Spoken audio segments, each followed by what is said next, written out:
You don't have money. You don't have a seat.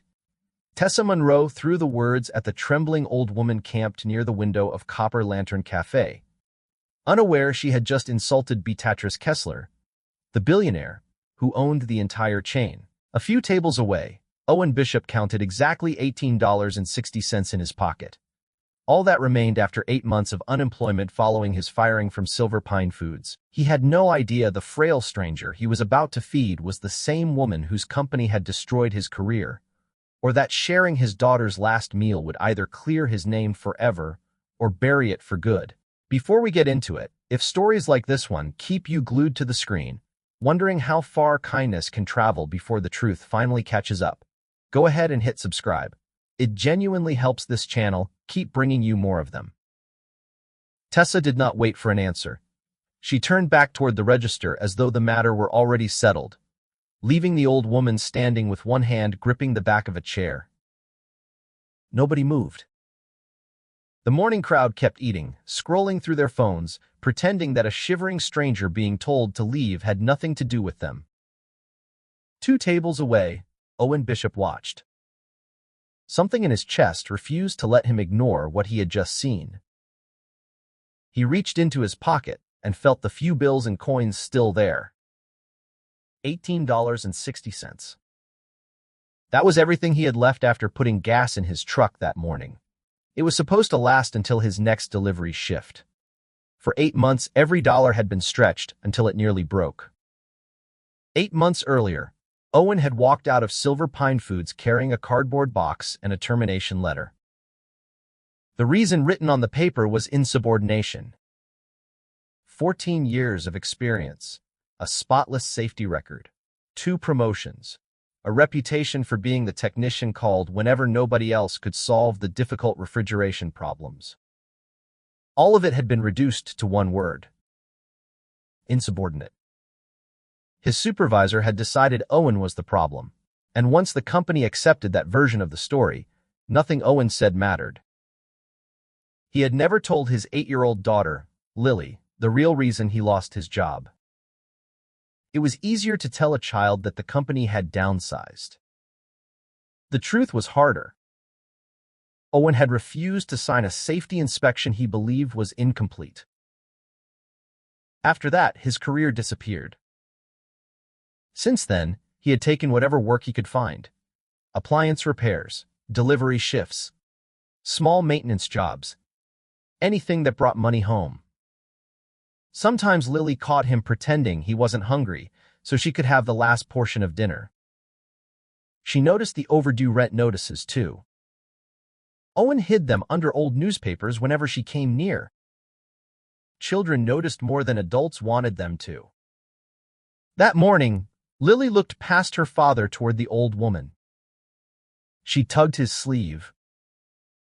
"Dad," she whispered, "she can have some of mine." Owen looked down at his daughter.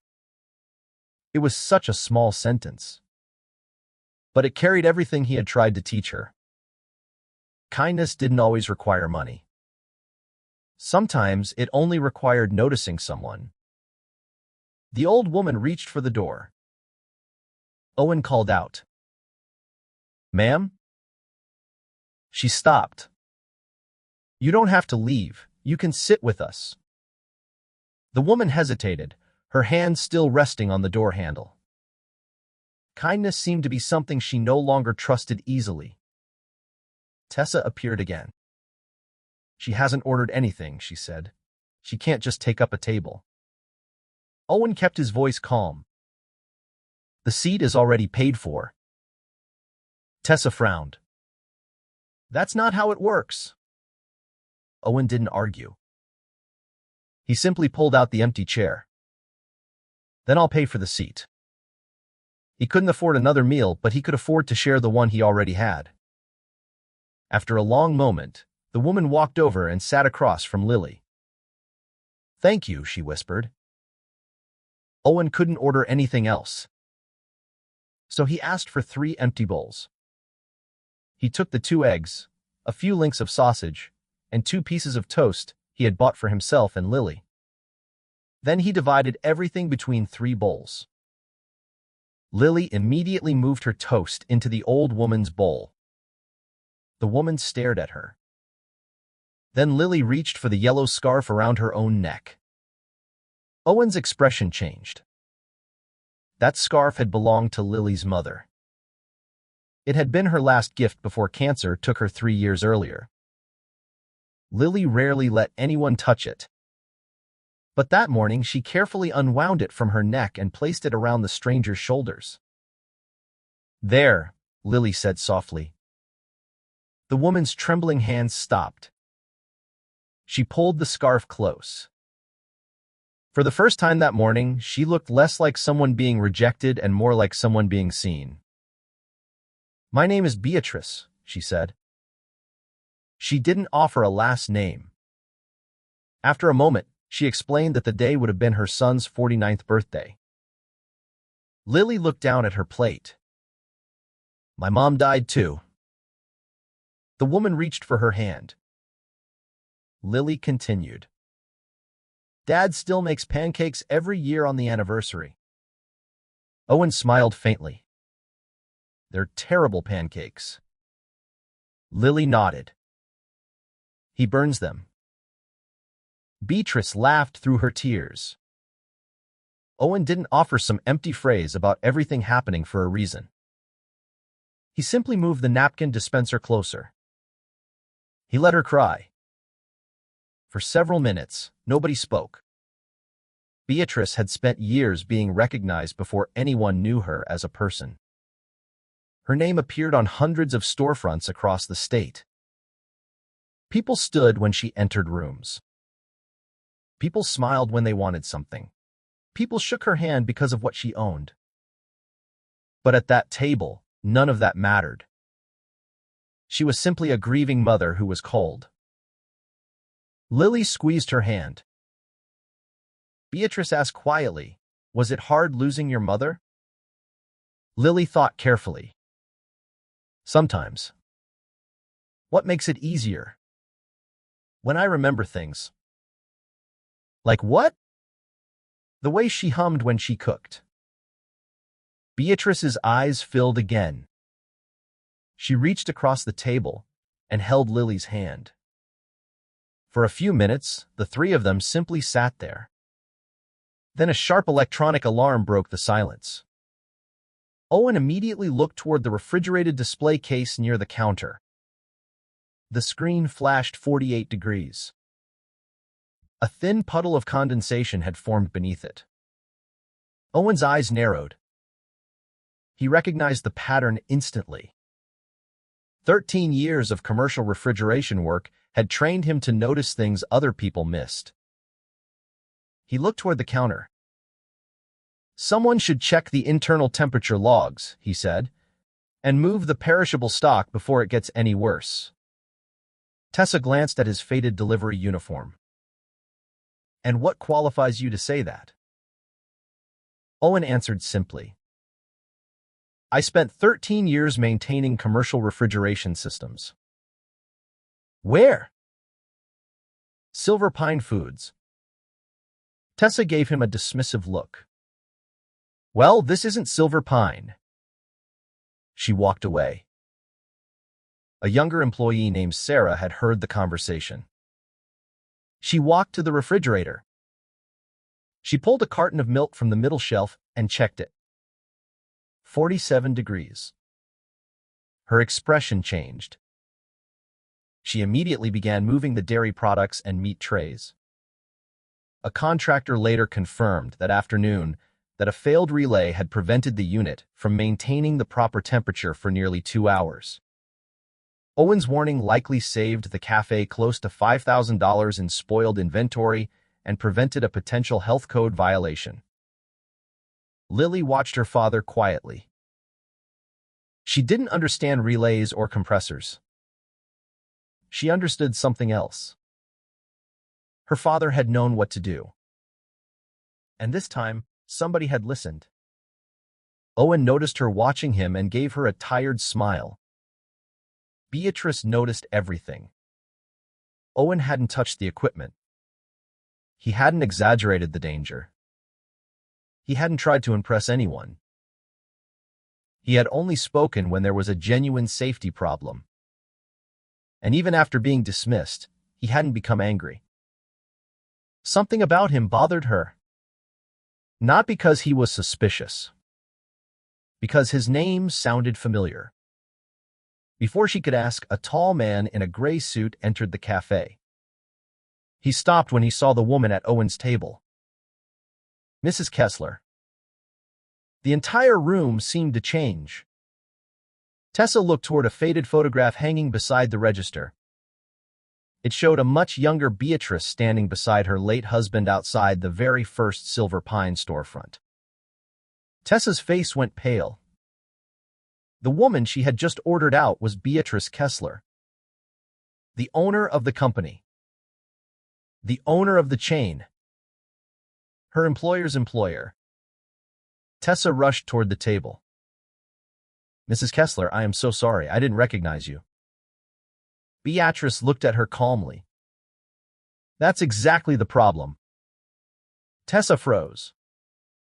Beatrice continued. How many people have you sent back into the cold because they looked too poor to deserve basic decency? Tessa had no answer. The cafe fell silent. The man in the gray suit, Thomas, remained near the entrance. Beatrice didn't need him to speak. She had already understood what happened. Owen rested his hand on Lily's shoulder. He didn't know what this changed. The meal had already been shared. The kindness had already happened. Beatrice turned toward Owen. He reached into his pocket and handed her a cheap business card. It was printed after he lost his steady job. That's my repair business, he said, if you ever need anything. He expected nothing. Beatrice took the card. Then she saw his name. Owen Bishop. A memory surfaced. Months earlier, before her son Michael's illness had consumed his final days, he had mentioned a technician at Silver Pine. A technician who had refused to certify a cold storage facility because the testing was incomplete. Beatrice had barely understood the significance at the time. Now she was sitting across from that same man. She looked at Owen differently. That evening, she called her general counsel, Rachel Whitfield. Quietly review Owen Bishop's personnel file, Beatrice said. Rachel did. The findings arrived the next day. 14 years with Silver Pine. Excellent technical evaluations. No meaningful disciplinary history. Then, 8 months earlier, a termination approved by Nathan Stroud. Nathan was Beatrice's nephew. And in a few days, the board was expected to confirm him as permanent chief executive. Rachel warned Beatrice. If we reopen this now, Nathan will know.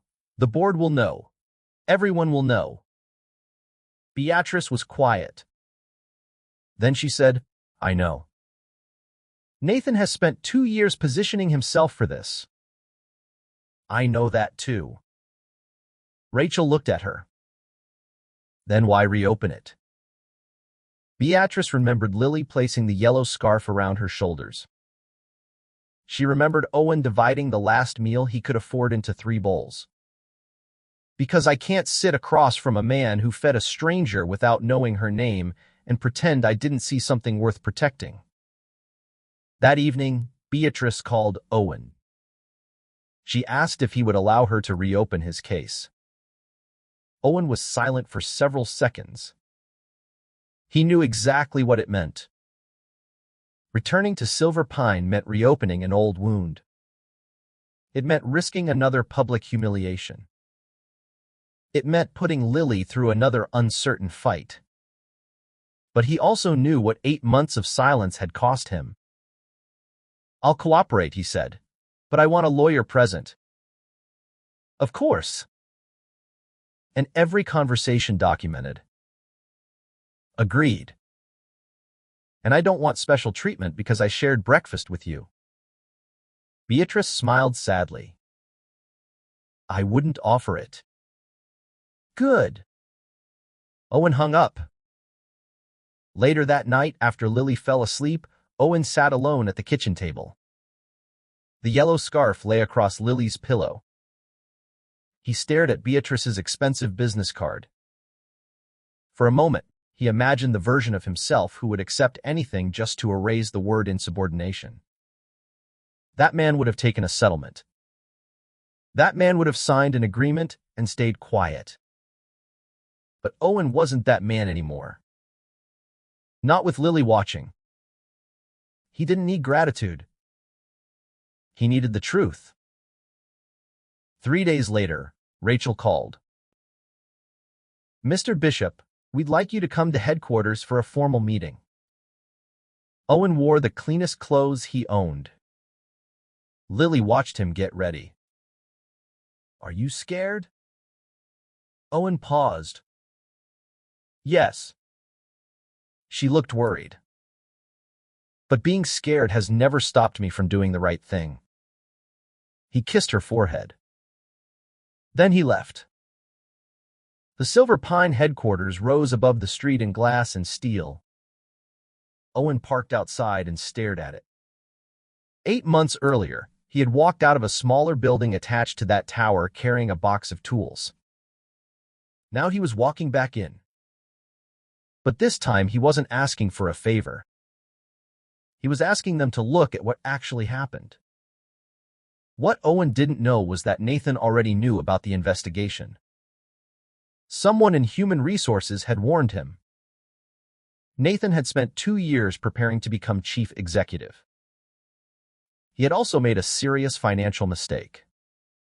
He had pledged a large portion of his Silver Pine shares as collateral for a private loan connected to a failing real estate investment. The bank had made it clear that the loan depended on his future position remaining secure. If the board delayed his appointment, everything could collapse. Nathan wasn't willing to let Owen Bishop destroy 2 years of planning. Before Owen even reached the building, Nathan called Beatrice.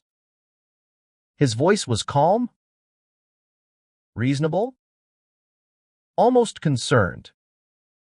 "Owen is a disgruntled former employee," Nathan said. Beatrice listened.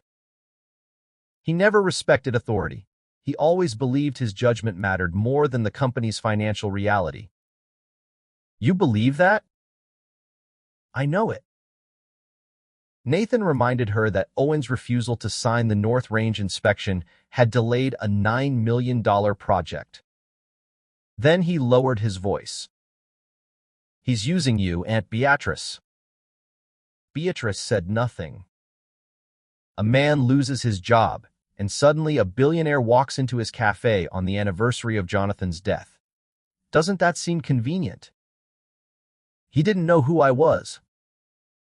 "Maybe not at first." He shared his meal before Thomas arrived.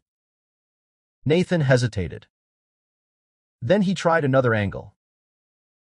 "Maybe the meal wasn't planned, but once he knew who you were, he took advantage." Beatrice's expression hardened. "He didn't ask me for anything." Nathan continued. "He even had his daughter give you that scarf." Beatrice stared at him. "Don't." Nathan stopped. "I watched that child give it to me." "I only meant." "You weren't there." Silence. "You weren't there," Beatrice repeated. "I was." Nathan realized the argument wasn't working. But he didn't need Beatrice convinced. He needed doubt planted. Inside the 4th-floor conference room, Owen sat across from Rachel. He opened a folder of his own notes. The North Range project had involved several substituted components. Cheaper parts had been installed in place of the original specifications. Owen couldn't say the system was definitely unsafe. But he could say the available data wasn't enough to certify it. He had recommended 2 solutions: replace the substituted components, or perform a 72-hour full load test. Nathan had rejected both. The project was already delayed, Owen explained. There were financial penalties. Rachel nodded. What happened next? Nathan asked me to revise my conclusion. To what? To say the system was operating within expected limits. And could you? No. Why? Owen looked at her. Because I couldn't put my name on something I hadn't verified. 2 weeks later, he lost his job. Rachel placed the final report on the table. Owen stared at it. The language had been changed. His original wording had stated that the data was insufficient. The final version said the system operated within expected limits. It looked like his writing. But it wasn't his conclusion. I didn't write that, Owen said. Rachel nodded. We believe you. But belief isn't proof. No. Do you have anything? Owen reached into his bag. Maybe. He pulled out old photographs. Handwritten notes. Temperature readings. He had kept them for years because that was how he worked. Document everything. Trust the records. Never assume someone else will preserve the truth.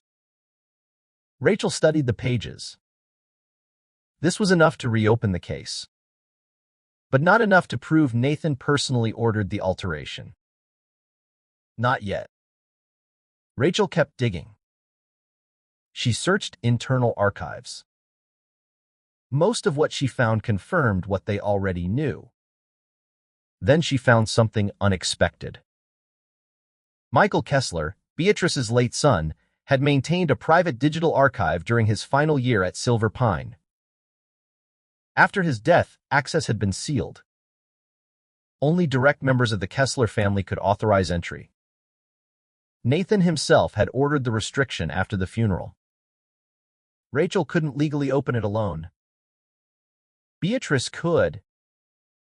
So she did.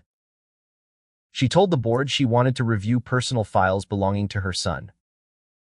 Nobody questioned a grieving mother sorting through her child's records. Inside the archive, Rachel and Beatrice searched for hours. Then they found a folder. North Range. Beatrice stopped breathing for a moment. Inside were copies of Owen's original test data. Photographs of the substituted components. And an email from Nathan. He had specifically requested that Owen's language be softened. One message described Owen's warning as unnecessary alarm. Another showed that the additional testing happened only after Owen had already been removed from the project. Then Beatrice found something else. A handwritten note from Michael. It had been written weeks before he entered the hospital. He had written that Owen's technical record did not justify blaming him. He believed the termination appeared retaliatory. Michael had intended to request an independent review. His illness had prevented him from doing it. Beatrice read the note twice. Her son's final months had been filled with things she wished she could change. Now she had discovered one more. An injustice had happened inside the company he had spent his life building. And he had seen it. He simply hadn't lived long enough to correct it. Beatrice closed her eyes. Then she looked at Rachel. We have what we need. But they couldn't simply clear Owen's name privately. If Beatrice acted alone, Nathan would claim she was emotional. That argument was already being prepared, so they needed an independent investigation. Nathan realized the walls were closing in. His loan deadline was approaching. The board vote was approaching. And now Owen had evidence. Nathan needed to discredit him before anyone could examine the North Range files. He met Tessa at a coffee shop across town. She was already under internal review because of how she had treated Beatrice and because she had ignored the refrigeration alarm. Nathan knew she was frightened. He slid a prepared statement across the table. Tessa, read it. It described Owen as a man who had tampered with company equipment. A man who caused unnecessary panic. A man who gave orders to employees. A man who used the refrigeration failure to get closer to Beatrice. A man who was exploiting a wealthy, grieving woman. I'm not asking you to lie, Nathan said. But the statement was filled with lies. Tessa looked at him. What happens if I don't sign? Nathan never directly threatened her. He didn't need to. He mentioned that the board would soon decide whether she still had the judgment required to manage a location as visible as Copper Lantern Cafe. Tessa understood. She needed the job. So she signed. At least, she thought she had no choice. Meanwhile, Rachel obtained the cafe security footage. She watched it frame by frame. The footage destroyed Nathan's story. Owen never touched the refrigerator. He only suggested someone check it. Sarah had checked it herself. Owen had shared his meal with Beatrice before Thomas revealed her identity. He hadn't asked for money. He hadn't asked for a job. He hadn't even asked for a favor. He had simply made room at his table. Rachel called Tessa in for a formal interview. At first, Tessa repeated Nathan's version. But as she spoke, she heard how unnatural it sounded. Rachel didn't interrupt. She let the silence grow. Finally, Tessa pulled the statement from her bag. I signed this. Rachel looked at it. Why? Tessa lowered her head. Because I was scared. She admitted that she had judged Beatrice by the way she looked. She admitted that Owen hadn't behaved the way Nathan claimed. And she admitted she couldn't keep lying. I'm not willing to destroy another person's life just to save my job. That changed everything. Nathan lost one of his strongest witnesses. So he changed tactics. Instead of attacking Owen directly, he attacked Beatrice. He privately told board members that Beatrice was too consumed by grief to make sound decisions. He reminded them that she had met Owen during an emotional moment. He suggested Lily's presence had reminded Beatrice of the family she had lost. He called her growing concern for Owen a personal debt disguised as corporate judgment. The strategy was dangerous, because Nathan didn't have to disprove the evidence. He only needed people to distrust the person presenting it.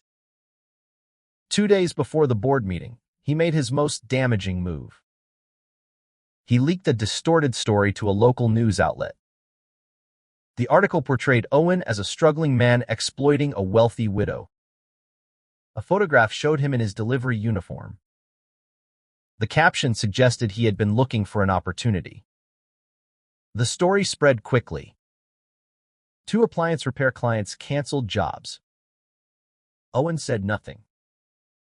He had learned to absorb setbacks. But the real damage came the next afternoon. Lily came home from school crying. Owen knelt beside her. What happened? She hesitated.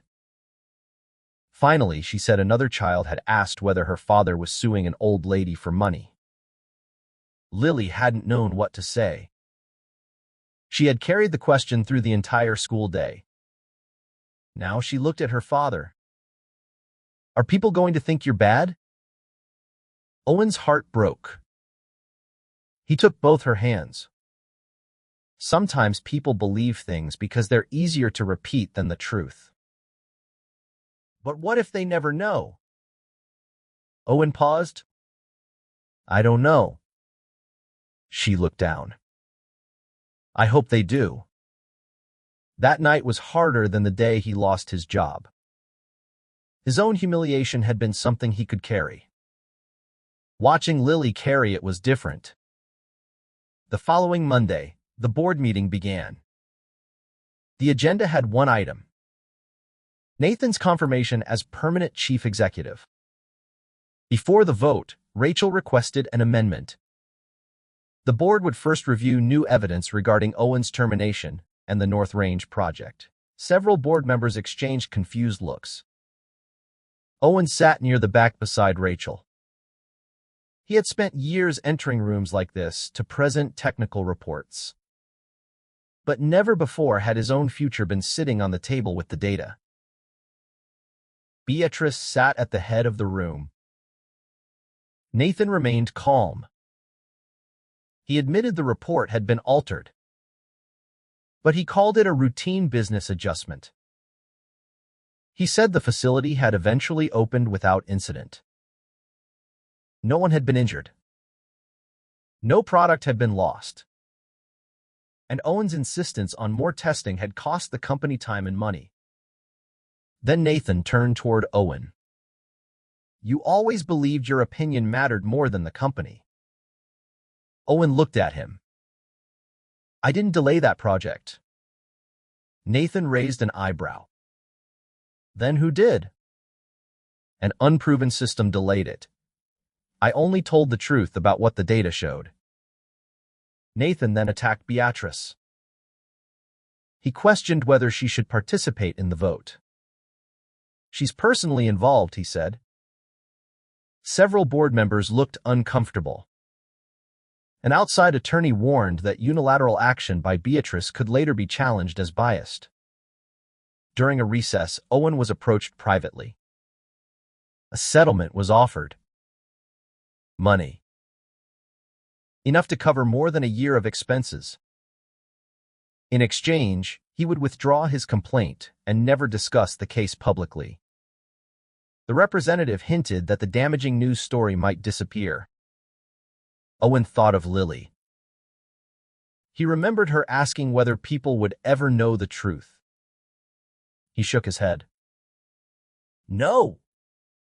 The representative tried again. Owen stood. "No amount of money can put my name back where it belongs if I agree to disappear." The board entered closed session. Owen sat alone in the hallway. His name was still damaged. Nathan could still become chief executive. There was still a chance the company might fight him. His phone buzzed. A message from Lily. Did the truth win yet? Owen stared at the screen. Then he typed, "They're still listening." A few seconds later, he added, "Sometimes listening is the first step." He put the phone away. Inside the closed session, the board studied the evidence. The original report. The altered report. The emails. Michael's handwritten note. The security footage. Tessa's statement. For several minutes, nobody spoke. Then Harold Price, one of the longest-serving board members, asked one question. Was the 72-hour load testing performed before or after Owen was removed from the project? Nathan hesitated. That hesitation answered the question before his words did. After, he admitted. The room changed? If the additional testing was necessary after Owen had been removed, then Owen had been right not to certify the system. There was no longer a reasonable way to call his decision insubordination. Beatrice placed the evidence in front of the board. The breakfast didn't create any of this evidence. She looked around the table. The breakfast only made me willing to look at what this company had already chosen not to see. 23 minutes later, the board voted. Nathan's operational authority was suspended. His nomination for chief executive was withdrawn. An independent investigation was opened into the North Range project, Owen's termination, and the altered report. Owen's personnel file was reclassified from a closed termination to an active dispute. It wasn't victory. Not yet. But it was the first crack of daylight his name had seen in 8 months. 6 weeks later, the independent investigation released its findings. The report was nearly 40 pages. It was clear. Owen's original technical warning was reasonable. The available data had not been sufficient to certify the North Range facility. Nathan had personally requested the language be changed. Owen's termination had been retaliatory. Nathan had withheld relevant information from the board. And he had pressured Tessa into providing a false account of the cafe incident. Former colleagues were interviewed. They described Owen exactly as his original personnel records had. Careful. Thorough. Quiet. The kind of technician who reported problems without creating drama. The board terminated Nathan's employment. His executive compensation and operational authority were removed. An external audit also uncovered the personal loan he had taken against his Silver Pine shares. His real estate investment had been failing for more than a year. He had been protecting his own collapsing finances by protecting his position at Silver Pine. The company issued a formal written statement to Owen. He had not been insubordinate. He had fulfilled his professional responsibilities. His termination had been wrongful. His personnel record would be permanently corrected. Silver Pine restored his lost income. His insurance coverage was reinstated. Missed retirement contributions were repaid. Additional costs connected to the wrongful termination were covered. The company also issued a public correction to the same news outlet that had published the false story. Owen read the statement twice. Then he put it down on the kitchen table. 8 months of overdue notices. Canceled jobs. Quiet humiliation. All of it had ended with a document that said plainly, he had done nothing wrong. Lily's question had finally been answered. The truth had come out. Beatrice offered Owen a senior executive position. He turned it down. I don't want a title because you feel guilty, he told her. I don't feel guilty. I know, but I still want to earn whatever comes next. So Owen accepted a 30-day independent contract. He inspected 3 Silver Pine facilities. His findings were presented to a hiring panel that included no members of the Kesler family. The results were exactly what Beatrice had expected. Owen was offered a position as Regional Maintenance Integrity Supervisor. It was a role built around the expertise that had once cost him his career. Steady hours. Health coverage. Reliable income. And the freedom to sign his name to work without betraying what he knew was true. Tessa received a formal reprimand. She was temporarily removed from management and required to complete additional training in food safety and customer treatment. She apologized to Owen and Beatrice. She didn't ask them to forgive her. She understood that trust had to be earned. Nathan's final conversation with Owen happened privately. No cameras. No board. No audience. Nathan looked exhausted. The man I thought was an obstacle, he said quietly, was the only person trying to protect the company from itself. Owen didn't answer immediately. Recognizing the mistake doesn't undo what happened. Nathan nodded. But what you do next still matters. That was all Owen said. Beatrice slowly returned to life. Not the life she had before Michael died. A different one. She began visiting Owen and Lily. First occasionally, then regularly. She attended Lily's school music performance.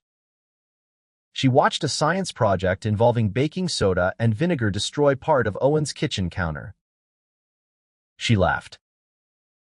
She began bringing small things. Oranges. books, puzzles. Nothing extravagant. Nothing that felt like charity. Just thoughtful things. Lily started saving stories to tell Beatrice. The kind of stories children tell people they have decided belong in their lives. Owen watched them together. Something inside him finally loosened. One evening, Beatrice was sitting at the table repairing the yellow scarf. Lily looked at her. "Grandma?" The word slipped out before she could stop it. She immediately looked worried. "Sorry." Beatrice's eyes filled with tears. "Don't apologize." "You're okay with it?" Beatrice smiled. "It's the kindest thing I've heard in a very long time." Three people who had lost someone irreplaceable had somehow found one another. Not as replacements. Nothing could replace what had been lost. But they had built something new around the shape of that loss. Beatrice also revived a community meal program Michael had started years earlier. Anyone struggling could receive a meal at any Copper Lantern Cafe. Nobody had to prove they were poor. Nobody had to explain their circumstances. Nobody had to earn kindness. A small copper bowl was placed near every register. Engraved on each bowl were the words, "No one has to prove they deserve a warm meal." Months later, Owen, Lily, and Beatrice returned to Copper Lantern Cafe. They sat at table 7. The same table where Beatrice had once been told she didn't have a seat. The same table where Michael had once eaten blueberry pancakes with his mother. This time, Owen ordered 3 full meals. Lily noticed immediately. "That's a lot more than last time." Owen smiled. "It is." Tessa was still working there. After completing her retraining, she had slowly earned back some of her responsibilities. She caught Owen's eye. She gave him a small nod. He returned it. No apology was necessary in that moment. Some things had already been said. Lily placed an empty bowl in the center of the table. Owen looked at her. "Why did you do that?" "In case someone else needs it." Owen smiled. Then the cafe door opened. An older man stepped inside. He wore a thin jacket against the cold. His hands were red from the weather. He stood near the counter studying the prices. He didn't sit. He looked exactly like Beatrice had looked months earlier. Uncertain. Cold. Hesitant. Lily looked at Owen. Owen looked at Beatrice. Beatrice touched the yellow scarf still resting around her shoulders. Then she picked up the empty bowl. She waved the man toward their table. The man hesitated. Then he walked over. "Please," Beatrice said, "sit with us." And just like that, the kindness moved forward again. Owen had once shared his daughter's last meal with a stranger while carrying only $18.60 in his pocket. He hadn't done it because he knew who Beatrice was. Beatrice hadn't restored his name because she owed him something. The breakfast had simply opened a door between two strangers. What restored Owen's reputation was the truth. Evidence. Integrity. And people finally willing to look at what they had chosen not to see. A man with almost nothing had still found something to give. And a woman who owned an entire company used her power to return something money could never buy. His good name.